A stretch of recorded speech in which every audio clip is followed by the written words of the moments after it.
नमस्कार, मैं हूं अमन शांडिल्य। एडी न्यूज़ इंडिया में आप सभी लोगों का स्वागत। बिहार की सियासत गरमाई हुई है और सबसे ज़्यादा जो कन्फ्यूजन है कि अगला बिहार का मुख्यमंत्री कौन होगा? किस तरह से मंत्रियों का बँटवारा होगा? किस पार्टी के पक्ष में, खेमे में कौन-सा मंत्रालय जाएगा और किसके पास कौन-सा मंत्रालय रहेगा? अभी तक जितनी भी बातें सोशल मीडिया में हो रही हैं, सब पूरी कल्पना।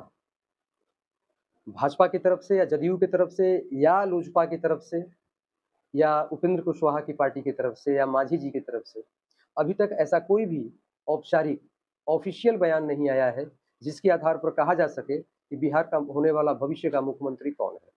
लेकिन एक बात तय है कि माननीय नीतीश कुमार जी के द्वारा जब संयुक्त बैठक हुआ, उनके सांसदों का, विधायकों का, पार्टी के पदाधिकारियों की जो बैठक हुई पटना में और उस बैठक में स्वयं नीतीश कुमार जी उपस्थित थे, तो उन्होंने कुछ संकेत दिए। आज हम उन्हीं संकेतों पर बात करेंगे। कौन क्या कहता है? अभी मैं कई चैनलों को मैं देख रहा था, यूट्यूब चैनलों को, तो वहाँ पर लोगों ने मंत्रालय तक बाँट दिया। किसके पास कितना मंत्रालय रहेगा, कौन किस फ़ॉर्मूले पर रहेगा, एक नया फ़ॉर्मूला क्या होगा, तमाम ऐसी बहुत सारी बातें सोशल मीडिया में चल रही हैं। लेकिन जो मेन स्ट्रीम मीडिया है, अभी खामोशी मेन स्ट्रीम मीडिया में डिस्कशन हो रहा है, आपस में लोग बातचीत कर रहे हैं। लेकिन अभी तक ऐसी कोई पक्की खबर नहीं है कि कहा जा सके कि बिहार का मुख्यमंत्री कौन होगा। फिर भी कुछ संकेत ऐसे हैं जो इशारा करते हैं किसी न किसी की तरफ। कौन होगा बिहार का मुख्यमंत्री? किसको बिहार की ज़िम्मेवारी मिलेगी? पहली बात कि जिस तरह से माननीय मुख्यमंत्री नीतीश कुमार जी को राज्यसभा का सदस्य बनाने की तैयारी हुई, नॉमिनेशन कराया गया। अब वो एमपी बनेंगे, उसमें कोई दो राय नहीं है। लेकिन उनके राज्यसभा के सदस्य बनने के बाद बिहार का बागडोर कौन संभालेगा?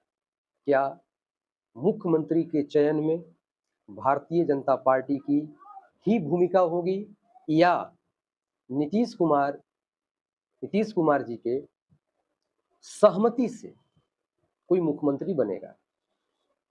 समस्या इतना ही है, कन्फ्यूजन यहीं पर है। एक बात मैं बता दूं, नीतीश कुमार जी एक चतुर और होशियार राजनीतिज्ञ हैं। भले ही लोग कहते हैं कि वो मानसिक अवस्था उनकी सही नहीं है, शारीरिक अवस्था सही नहीं है। कई जगह ऐसा देखने को भी मिला जिसके आधार पर अनुमान लगाया जा रहा है कि थोड़े मानसिक तौर पर या स्वास्थ्य के दृष्टिकोण से थोड़े कमज़ोर पड़ रहे हैं। इस चीज़ को मैं भी मान रहा हूँ। कुछ-कुछ उनकी आदतें, हरकतें ऐसा इंगित करती हैं, है ना? लेकिन इतने भी कमज़ोर नहीं हैं कि वो भाजपा के सौदेबाजी को समझ ना सकें। आज Nitish ji second largest party उनकी जदयू है। मात्र 4-5 विधायक ही उनके कम हैं भाजपा से। इतने आसानी से नीतीश जी को मना लेना और मना करके भारतीय जनता पार्टी अगर सोचे कि हम अपना मुख्यमंत्री थोप दें, तो मुझे नहीं लगता है कि नीतीश जी तैयार होने वाले हैं। बहरहाल तमाम राजनैतिक उठा-पटक के बीच सूत्रों के खबर से नीतीश कुमार जी ने जो अपने विधानमंडल और सांसदों की जो मीटिंग ली उन्होंने, उस मीटिंग के आधार पर उन्होंने एक बात स्वीकार किया कि उनकी राज्यसभा जाने की इच्छा थी, इसलिए वो जा रहे हैं। सच ये नहीं है, इच्छा थी, वो कभी भी जा सकते थे, उनकी पार्टी है। वो सीट तो उनके लिए कभी जब चाहेंगे तब जा सकते थे। अचानक ऐसा क्या हुआ कि इनको जाना पड़ा? कहीं न कहीं से दबाव की एक राजनीति है। इस बात को जदयू वाले भी समझ रहे हैं, विपक्षी पार्टियाँ भी समझ रही हैं, भाजपा वाले भी समझ रहे हैं, सब लोग समझ रहे हैं। खैर, मैं उन मुद्दों पर बात नहीं करूँगा कि क्यों उनको बाध्य किया गया, इस पर एक वीडियो मैं पहले बना चुका हूँ। लेकिन उस मीटिंग के दौरान नीतीश कुमार जी ने कुछ संकेत दिए थे। जब उनसे पूछा गया कि बिहार का आप जब चले जाएँगे, तो बिहार किसके हाथों में सलामत रहेगा? कौन इसकी ज़िम्मेवारी उठाएगा? कौन नेतृत्व करेगा? तो एक तरफ तो उनका इशारा निशांत की तरफ था कि मैं रहूंगा तो बिहार में, लेकिन पूरी शासन व्यवस्था को मैं देखूंगा। निशांत कुमार को जदयू में शामिल कर लिया गया, प्राथमिक सदस्यता उन्होंने ले ली। अभी कोई किसी पद पर नहीं गए हैं, उससे कोई फर्क नहीं पड़ता है, लेकिन प्राथमिक सदस्य बन चुके हैं। बाकायदा तामझाम के साथ उनको मेंबरशिप दिलाया गया संजय झा के नेतृत्व में, जो कार्यकारी अध्यक्ष हैं, जदयू के राष्ट्रीय कार्यकारी अध्यक्ष हैं। तो अगर बात कयास की है कि सत्ता कौन संभालेगा, मुख्यमंत्री कौन बनेगा,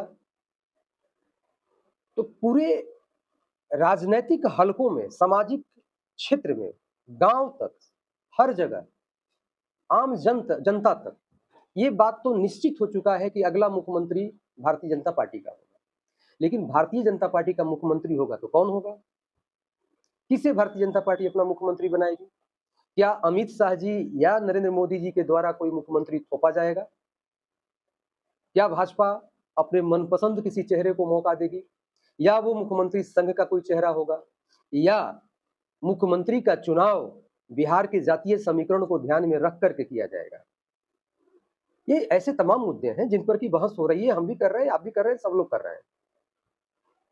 लेकिन इन बहस के बीच एक और बात है, और वो ये है कि जिस तरह से मुख्यमंत्री नीतीश कुमार जी को बिहार की सत्ता से दूर किया जा रहा है और केंद्र में लाया जा रहा है, तो इसका मतलब ये कतई नहीं हुआ कि नीतीश कुमार जी को भारतीय जनता पार्टी एकाएक इग्नोर कर देगी।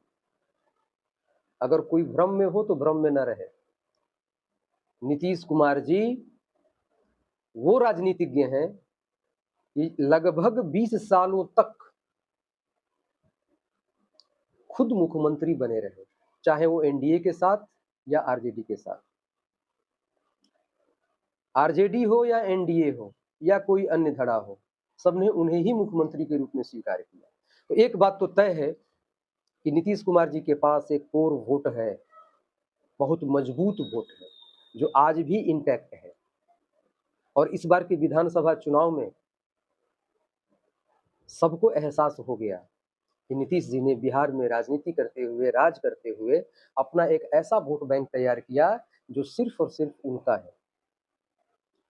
मैं अभी जो ये घटना, राजनीतिक घटनाएं जो घटी हैं, और जिस तरह से पूरे समाज में ये मैसेज गया कि अब मुख्यमंत्री के पद पर नीतीश कुमार जी नहीं रहेंगे, बस कुछ चंद महीनों के मेहमान हैं, तो उनके समर्थकों में एक नाराजगी देखी गई, एक गुस्सा देखा गया। चाहे वो महिला हो, उनका वोटर हो, या पुरुष हो, या अल्पसंख्यक हो। मुद्दा यही, सवाल यही खड़ा हो रहा है कि आखिर कौन होगा मुख्यमंत्री। तो क्या नीतीश कुमार जी को दरकिनार करके भारतीय जनता पार्टी मुख्यमंत्री का चुनाव कर लेगी? बिल्कुल नहीं। जब भी होगा तो मुख्यमंत्री जी के आदेश से ही होगा, उनकी सहमति से होगा। आदेश नहीं कहना चाहूंगा, उनकी सहमति से ही होगा। और इस पर कुछ नामों पर चर्चा भी हो रही है। भारतीय जनता पार्टी ने अपनी तरफ से 4 नाम प्रस्तावित किए, 4 नाम प्रस्तावित किए हैं भारतीय जनता पार्टी ने। पहला, नित्यानंद राय, जो कि अमित शाह के बहुत करीबी है। दूसरा नाम, गेस कीजिए, दूसरा नाम भारतीय जनता पार्टी ने प्रोजेक्ट किया सम्राट चौधरी का। वो भी नीतीश कुमार के अपने खासम खास है, इसलिए कि विधानसभा चुनाव जब हो रहा था, विधानसभा चुनाव के ही दौरान अमित शाह ने सम्राट चौधरी के कान में कुछ बात कही थी। इतना ही कहा था कि सम्राट तैयार रहो, तुमको बहुत बड़ी जिम्मेवारी दी जाएगी। उसका नतीजा ये हुआ कि सम्राट चौधरी गृह मंत्री बने। जब गृह मंत्रालय पर चर्चा हो रही थी तो मैं उस समय ही मैंने कहा था कि गृह मंत्रालय भाजपा अपने पास रखेगी और गृह मंत्रालय सम्राट चौधरी को देगी, क्योंकि वो अमित शाह के पसंद है। फिर सवाल ये उठ रहा है कि क्या अमित शाह जी दोबारा मुख्यमंत्री का जो पोस्ट है, कुर्सी है, या फिर सम्राट चौधरी को देने वाले हैं? क्या सम्राट चौधरी इस पद को संभाल पाएंगे? तो मेरा मानना है कि अब तक गृह मंत्रालय में जो उन्होंने काम किया है, हम बहुत अच्छा तो नहीं कहेंगे, लेकिन बहुत बुरा भी नहीं है। और जिस तरह से वो गृह मंत्री जब से उन्होंने बना, ताबड़तोड़ एक्शन लेना उन्होंने शुरू किया। अब तीसरा नाम जनक चमार का रहा है। हालांकि ये शब्द यूज करना मैं माफी चाहूंगा, ये आज के समय में असंवैधानिक शब्द है, इसके लिए मैं खेद प्रकट करता हूं। लेकिन जनक जी जो भाजपा के एक शेड्यूल कास्ट से बिलोंग करते हैं, दलित नेता हैं, भाजपा के सशक्त नेता हैं, तो दलित नेता के भी नाम पर विचार हो रही है। हो सकता है कि उनका नंबर आ जाए। 3 नाम मैंने गिना दिया। चौथा नाम रविशंकर प्रसाद जी का है। रविशंकर प्रसाद जी के भी नाम पर चर्चा हो रही है। इसके अलावा संजय जायसवाल हैं, गुप्ता जी हैं।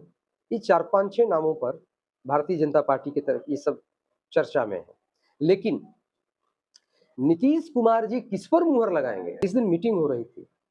उस मीटिंग में मुख्यमंत्री जी ने कहा था, संकेत में कहा था कि मैं तो दिल्ली जा रहा हूं, मैं बिहार आते रहूंगा, एक तरह से बिहार में ही रहूंगा। लेकिन एक नेता के तरफ उन्होंने इशारा किया था, और जानते हैं वो नेता कौन है? वो नेता थे सम्राट चौधरी। उन्होंने कहा कि सम्राट को जिम्मेवारी देकर के मैं जा रहा हूं। सम्राट है ना, यही शब्द उन्होंने यूज किया था, सम्राट है ना। मीडिया में, सोशल मीडिया में कयास लोग लगाने लगे, ये लगता है कि सम्राट चौधरी ही सीएम बनेंगे। लेकिन इसके अलावा कुछ नामों पर सहमति के दौरान, क्योंकि ऑप्शन टिक एक ही पर लगता है, ऑप्शन कई होते हैं, उसमें नीतीश कुमार जी के पसंदीदा चेहरों में अगर एक तरफ सम्राट चौधरी हैं लौकुश समीकरणों को साधने के लिए, तो दूसरी तरफ रविशंकर प्रसाद भी उनके फेवरेट लिस्ट में आते हैं।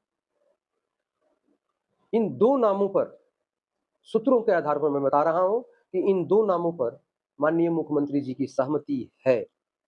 आगे क्या होगा ये तो समय बताएगा। जो कुछ भी होगा आप सभी लोगों के सामने आएगा। लेकिन अब तक जो खबरें हैं मेरे पास तक पहुंची हैं, उन खबरों के आधार पर मैं ये बता रहा हूं कि मुख्यमंत्री अभी 2 नामों पर सहमति जताए हैं।